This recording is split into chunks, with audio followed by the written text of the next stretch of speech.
लगते हैं और उनको जलाया जाता है। अगर इनको जलाने के बाद दुनिया से दुष्कर्म खत्म हो गया होता, पाप कर्म खत्म हो गया होता, तो शायद हमको दोबारा जलाने की जरूरत न पड़ती। हर साल जलाते हैं, लेकिन न चोरी खत्म हुई, न बेईमानी खत्म हुई, न मार काट खत्म हुआ, न झगड़ा खत्म हुआ, न टैक्स लगना बंद कम हुआ, न हमारे ऊपर अत्याचार कम हुआ। कभी सोचा आपने इस विषय पर? वास्तव में हम लोग अपने अंदर के रावण को नहीं मार पाए। हम बाहर तो रावण मारते रहे।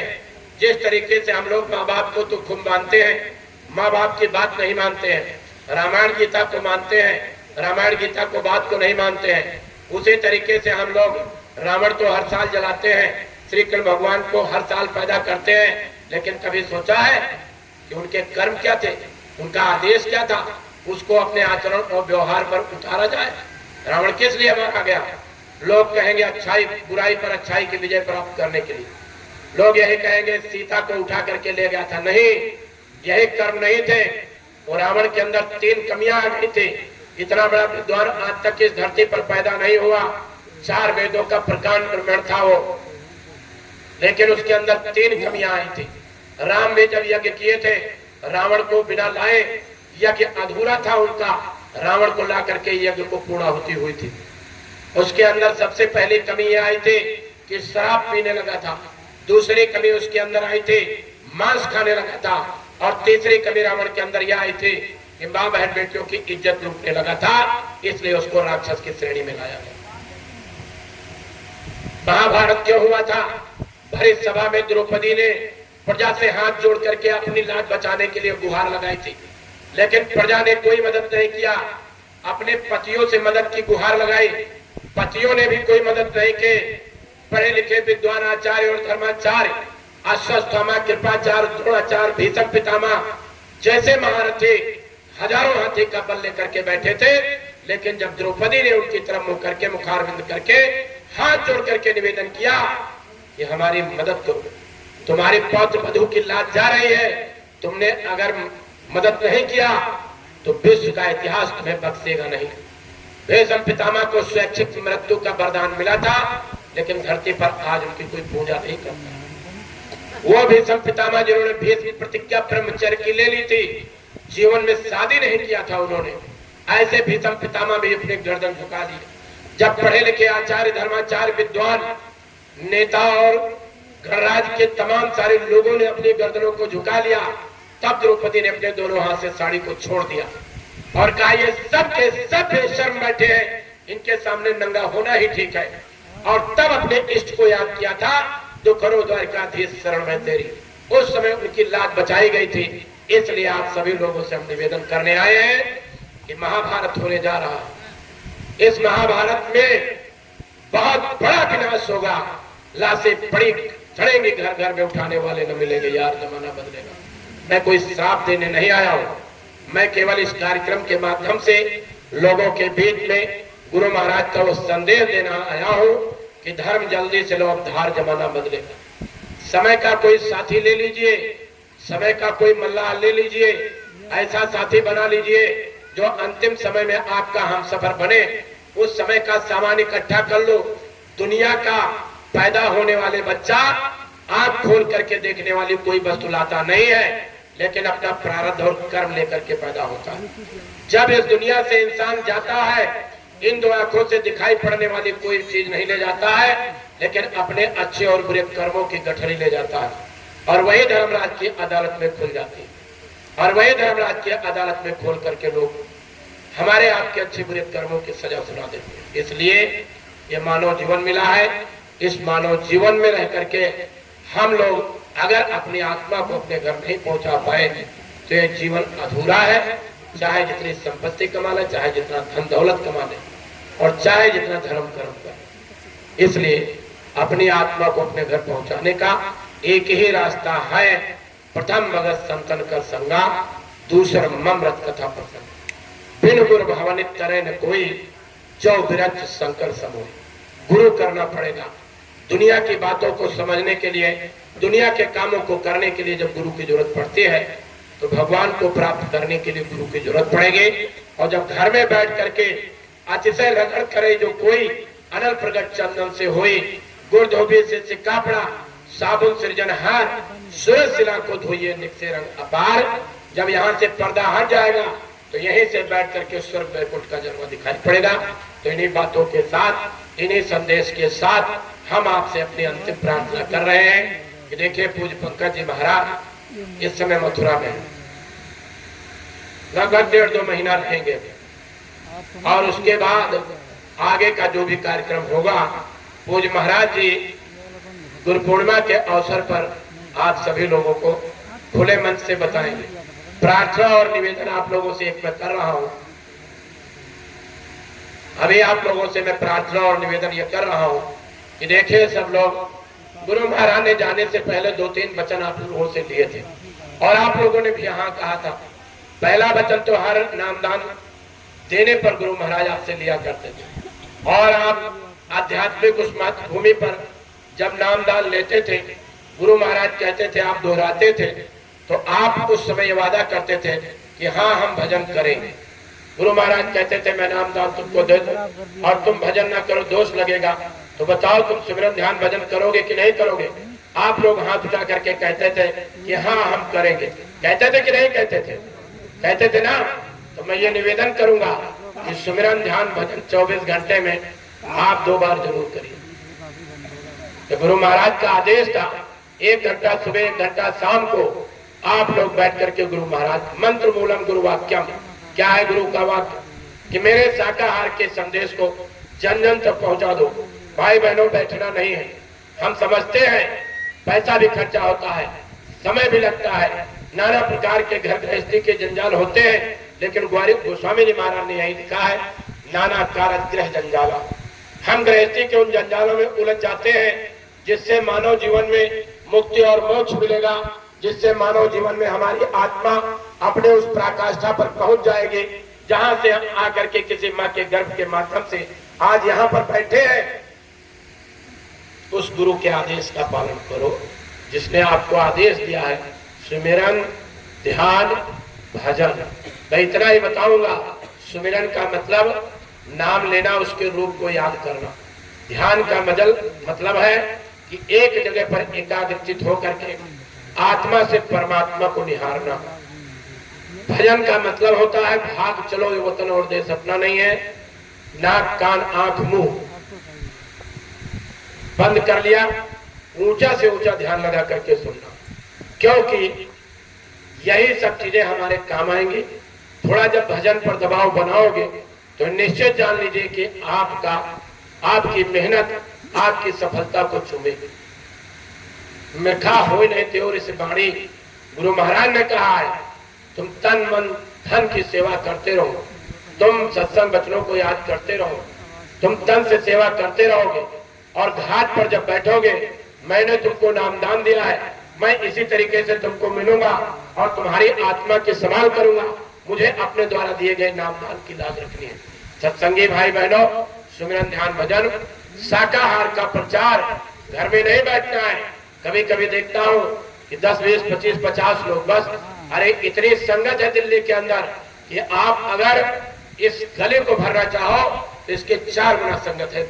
इसी दिल्ली में घूमती है, लोग समय नहीं निकालना चाहते हैं, लेकिन जिस दिन करवट लेगा समय और जिस दिन समय अपना ताकत अपना वजूद और अपनी औकात दिखाने पर आ जाएगा, उस दिन हम निकल करके बाहर आएंगे, तब चिल्लाएंगे। कोई सुनेगा तुम्हारी बात? कोई सुनेगा तुम्हारी बात?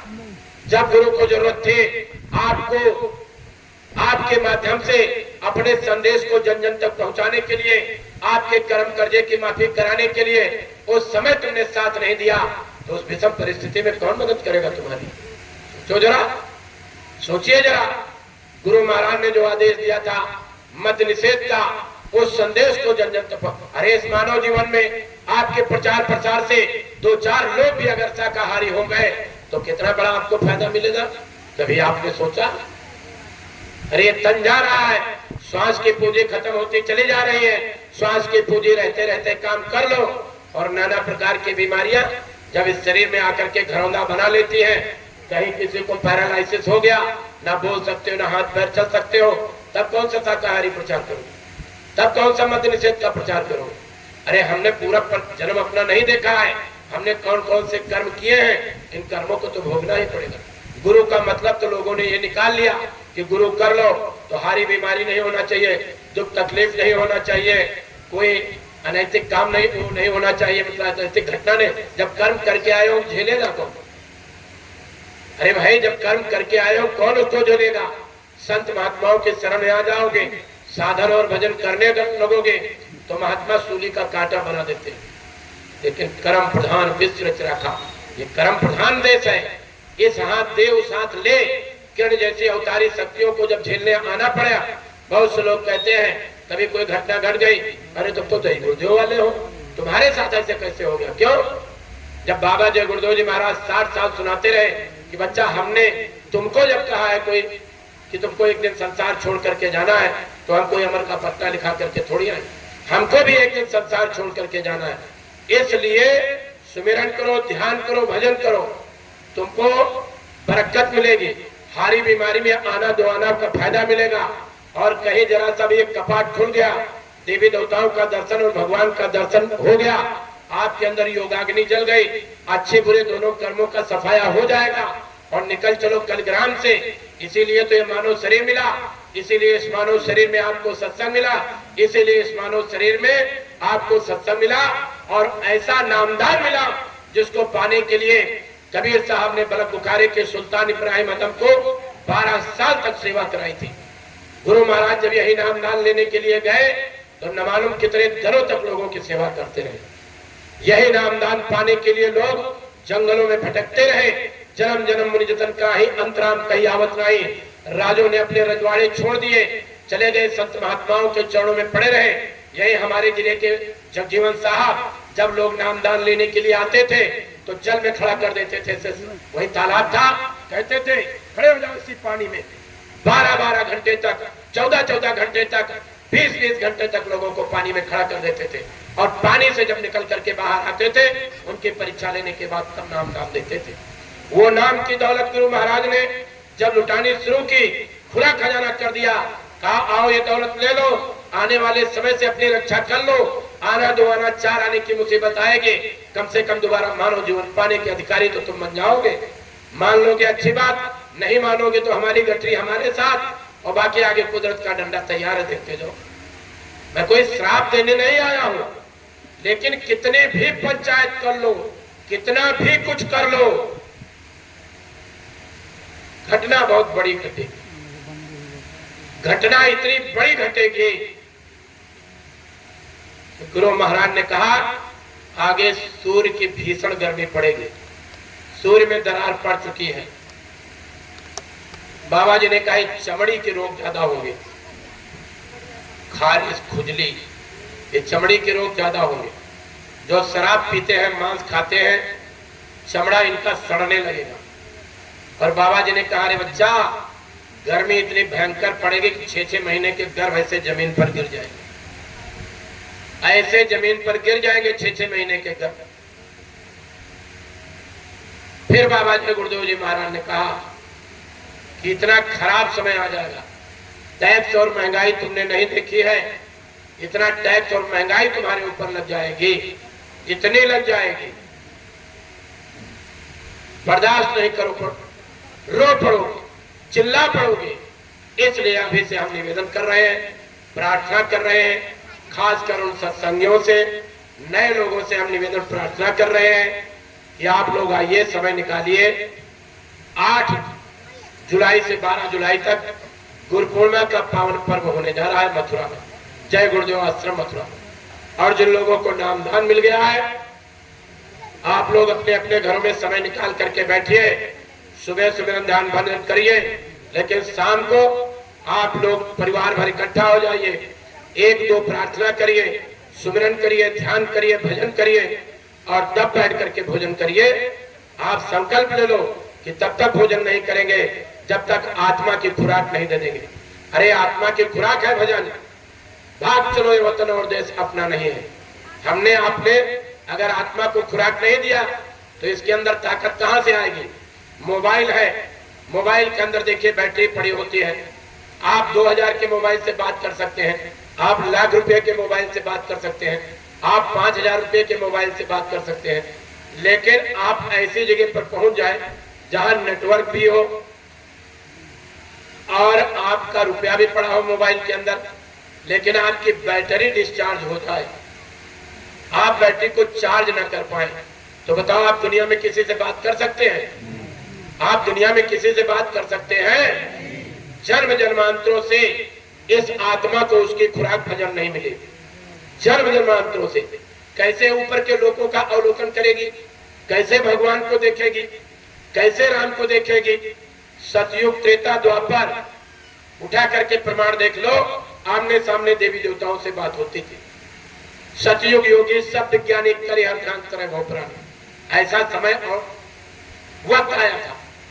कृतयुग त्रेता द्वापर पूजा मखन जो व्यक्ति हो सो कलिहर नाम से पावे लोग। कलियुग में केवल नाम की साधना से परमात्मा मिलेगा और कोई रास्ता नहीं है। नाम जी जब जागे जोगी बिरज बिरज प्रपंच वियोगी। ये नाम का रास्ता और भेद समय के संत बताते हैं। अब वो कोई भी नाम बता सकते हैं कि इस नाम से आप जाप करिए आपका काम हो जाएगा, आप उस नाम का जाप करिए उस नाम से आपका काम हो जाएगा। और काम क्या होगा? यह आत्मा अपने घर का अवलोकन करेगी, यह आत्मा अपने घर पहुंचेगी, यह आत्मा जीते जी भगवान और ईश्वर राम और किरण ऐसे दिखाई पड़ेंगे। कौन कौन से लोक में रहते हैं, कहां कहां पर ये रहते हैं। शंकर भगवान को भगेड़ी बना दिया लोगों ने। शिवरात्रि के दिन भांग पीते, कहते हैं उनका प्रसाद है। धतूरा कोई नहीं पीता है। धतूरा जाते हैं पानी के साथ मूर्ति पर चढ़ा देते हैं। धतूरा कोई पी करके देखे तब पता चले कितना बड़ा प्रसाद है। शाम तक राम नाम सत्य हो जाएगा, कोई डॉक्टर भी इलाज नहीं कर पाएगा। इसलिए इन आडंबरों में मत फंसो। ये मोटी सी बात समझ लीजिए। भक्त प्रहलाद पैदा हुए थे, कोई मंदिर नहीं पूजा करने गए थे, कोई किताब नहीं बनी थी, लेकिन उनकी मां ने संत महात्माओं का सत्संग सुना था, तब भक्त प्रहलाद पैदा हुए थे। अब मन्यु चक्रव्यूह तोड़ने की कला को जानते थे। पांडवों ने पूछा तुमको कैसे पता है भाई? हमको तो बताया नहीं कभी। अर्जुन ने कहा मुझको पता है। एक दिन मां ने जिद कर लिया और कहा आज हमको बताइए चक्रव्यूह कैसे बनाया जाता है, कैसे तोड़ा जाता है। अर्जुन ने सारा बनाना और तोड़ना बताया। कहा मैं रात भर अपनी माँ के गर्भ में था, सुनता रहा, माँ सुनती रही, मैं सुनता रहा। अंतिम द्वार तोड़ने के समय माँ को नींद आ गई, मैं भी सो गया। गर्भ में संस्कार पड़ते हैं और गर्भ में संस्कार डालने के लिए बच्चा पेट में ठहरता है। डॉक्टर कहता है भाई थोड़ा आराम कर लो, थोड़ा चलना फिरना कम रखो। बच्चा थोड़ा टेढ़ा हो गया है। औरतें क्या करती हैं कि चलो भाई ठीक है हम आराम करेंगे, ज्यादा काम वाम नहीं करेंगे। घर की सास भी सोचती है कि चलो भाई घर का वारिस आने जा रहा है, बहू को थोड़ा आराम करा दो। अपना 24 घंटा पीसती रहेगी, लेकिन बहू आराम करना चाहिए। बहू आराम क्या करेगी? समय पास नहीं होता तो टीवी देखो, लैपटॉप देखो, कंप्यूटर देखो, और नहीं आज अलाउद्दीन का चिराग सबके घर में आ गया है, मोबाइल जिसको कहते हैं। उंगली डाल, दुनिया देखो, उंगली डालो उसके अंदर और दुनिया देखते रहिए, उंगली घुमाते रहिए। यूक्रेन और रूस की लड़ाई देख लीजिए, अरब इजराइल की लड़ाई देख लीजिए, पाकिस्तान हिंदुस्तान की लड़ाई देख लीजिए, सब दिखाई पड़ेगा। अमेरिका में लड़का बैठा है, आमने सामने बात कर लीजिए, और उसी मोबाइल में नंगा लड़का और नंगी लड़की देख लीजिए, नंगा सिनेमा देख लीजिए। घर में जब बच्चा पैदा होता है, थोड़ा बड़ा होता है, माँ कहती है बेटा दूध पी लीजिए, तो बेटा कहता है मम्मी पहले मोबाइल दे दीजिए। माँ कहती बेटा रोटी खा लो, तुमने रोटी नहीं खाया है, कहता है मम्मी पहले मोबाइल दे दो हमको तो रोटी खाएंगे। माँ सोने जाती, बेटा 10 बज गया रात के सो जाओ, मम्मी मोबाइल दे दो तो मैं देखता देखता तब सो जाऊंगा। मोबाइल का जमाना आ गया। हम यहाँ खड़े हैं, कौन डाले? नेता सुभाष चंद्र भगत और बिस्मिल राम और किरण। कौन डालेगा भक्त प्रहलाद की कहानियां उनके अंदर? कौन उनके जेहन में डालेगा? माँ बाप के पास समय नहीं है, वो अपनी दुनिया में फंसे हुए हैं। मास्टर कभी अच्छे संस्कार पढ़ाएगा नहीं, तभी तो गोस्वामी जी महाराज ने लिखा है कि माता पिता बालक बुलावे, उधर भरे सोई धर्म सिखावे। किसी तरीके से पेट भरने की कला को सीख लो। हम लोग वहीं पर फंसे पड़े। आज ओल्ड एज होम क्यों सबसे ज्यादा दिल्ली में खुले पड़े हैं? क्यों आज गांव गांव और घर शहरों शहरों में खुलते चले जा रहे हैं। 4 बेटा हमने पैदा किया, चारों को पढ़ा लिखा के डॉक्टर मास्टर इंजीनियर बना दिया, लेकिन 4 बेटे मिलकर के अंत समय में 2 वक्त की रोटी बुढ़ापे में नहीं दे पाते हैं। आश्चर्य की बात है। आज हम यहाँ पर खड़े हैं, चांद पर पहुंच गए, लेकिन जमीन पर सही तरीके से सलीके से हमको चलना नहीं आया, व्यवहार निभाना नहीं आया, मानवता का पाठ पढ़ना नहीं आया। चांद पर जरूर हम पहुंच गए। कहां खड़े हैं हम? सारी सभ्यताएं, सारे शिष्टाचार, ये कौन सिखाएगा, कौन बताएगा? जब जब ऐसी चीजों का पतन होता है, इतिहास उठा करके देख लो, तब तक संत महात्मा ही मैदान में आते हैं, वही सिखाते हैं। चाहे देशभक्ति के मामले में देख लो और चाहे भक्ति के मामले में देख लो। इसलिए आप सभी लोगों से निवेदन है, राम किरण से को बड़ा तिन्हों गुरु केन और 3 लोग के नायका गुरु आ गया थे। संत महात्माओं के दरबार में जब जाओगे तो उनके यहाँ कोई छल कपट नहीं होता है। हाँ, महात्माओं के भेष में रावण भी आते हैं, महात्माओं के भेष में तमाम सारे ऐसे लोग आते हैं जो ठगते हैं। सबसे पहले हम वही पर जाते हैं, दरवाजा खटखटाते हैं कि हम जाएंगे तो बेटा दे देगा, हम जाएंगे तो बेटी दे देगा, हम जाएंगे तो हमारी दुकान चलवा देगा, हम जाएंगे तो हमारी नौकरी दिलवा देगा। अरे कर्म योगी पुरुष बनो, ये दुनिया में रह करके कर्म करो। आप इस दुनिया में रह करके दुनिया से संघर्ष करके लेना सीखो, 2 वक्त की रोटी कमाने का तरीका सीखो। अगर किसी से कुछ मांगना है तो भगवान को मांगो कि हमको भगवान के घर पहुंचने का रास्ता दे दो, और नहीं तो ठग विज्ञान का संसार है, यहाँ तो आप फंसे रहोगे। हनुमान जी भी धोखा खा गए, काल नेमी ने फंसा लिया उनको। वो तो सरोवर में पड़ी हुई मछली ने उनको बताया कि ये काल नेमी है, रावण का एजेंट है, ये राक्षस है, इसको मारो, अगर नहीं मारोगे तो तुमको भटका देगा। जब हनुमान जैसी हस्ती और हैसियत जब धोखा खा गए तो हमारी आपकी क्या हस्ती। तमाम बाबा घूम रहे हैं, तमाम महात्मा घूम रहे हैं, तमाम लोगों चमत्कार हम देख रहे हैं, लोगों चमत्कार दिखा रहे हैं। हमको एक घटना याद आ गई। हमारे घर में वाइफ को हो गई पथरी, तो ये हुआ भाई 18 mm की है, कैसे निकलेगी। तो हमारे यहाँ एक जमादारनी आते थे, बहुत पहले की बात। तो उसने फट से अपने जेब से कार्ड निकाला, कहा बहन जी एक कार्ड लीजिए और संगम बिहार में पथरी निकालने वाला रहता है, और कोई ऑपरेशन नहीं, कुछ नहीं, ऐसे पथरी निकाल देगा, आपको दे देगा पथरी। हमने लाख मना किया, लेकिन हुआ क्या कि भाई इसको दिखा लेने में नुकसान क्या है, उन्हें दिखा लो, लेकिन ऐसा कोई विज्ञान अब तक नहीं चला है। ये सब झूठ और मक्कारी का काम है। यूट्यूब पर दिखाते हैं, बस ऐसे पकड़े, ऐसे पथरी निकाल दी, कहेंगे ले लो दवा खाओ कुछ दिन, अब कुछ दिन आराम रहता है।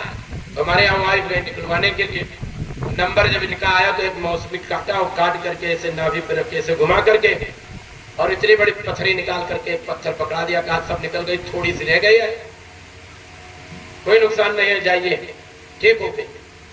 दवाई दे दिया 1 महीने का।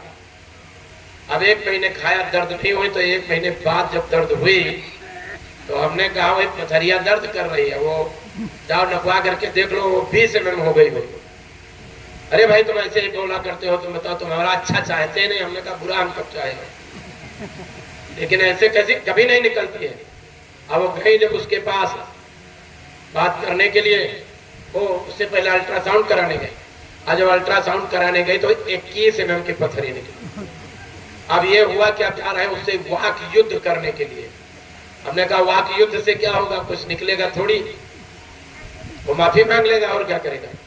नहीं माने, 2-3 लोग गए, जब उससे बातचीत होने लगला तो मजेदार बात, वो उनके नैहरे का ही निकला, उनके नैहरे का ही निकला पथरी निकालने वाला। अब नैहरे का हिस्सा निकला तो वो जौनपुर का ही रहने वाली, सुल्तानपुर की, और कहने लगे तुम हमारे भाई होके तुम हमको ठग रहे हो।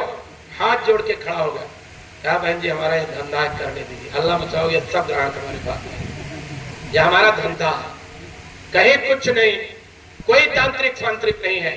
अरे मानव जीवन मिला है, सबसे बड़ी तंत्र विद्या तो आपके अंदर है।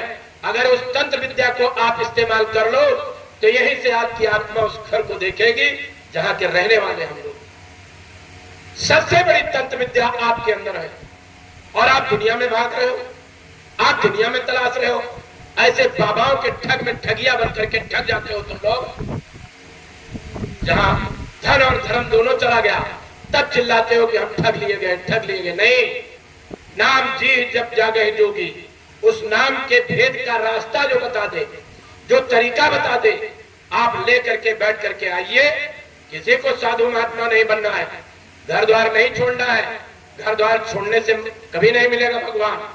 साधु सन्यासी नहीं बनना है, कंठी माला नहीं पहननी है, कोई कंडल लेके नहीं घूमना है, काले नीले कपड़े नहीं पहनने हैं, कोई धागा बांध करके नहीं घूमना है।